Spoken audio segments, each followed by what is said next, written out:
रामचन्द्राय जनकराजजामनोहराय मामकाभीष्टदाय महितमङ्गलम्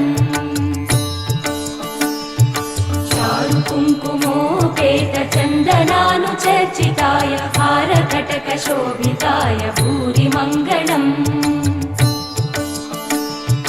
विमलरूपाय विविधवेदान्तवेद्याय सुजनचित्तकामिताय सुभगमङ्गलम् रामदासमृदुलहृदय तामरसनिवासाय स्वामि भद्रगिरिवराय दिव्यमङ्गलम्।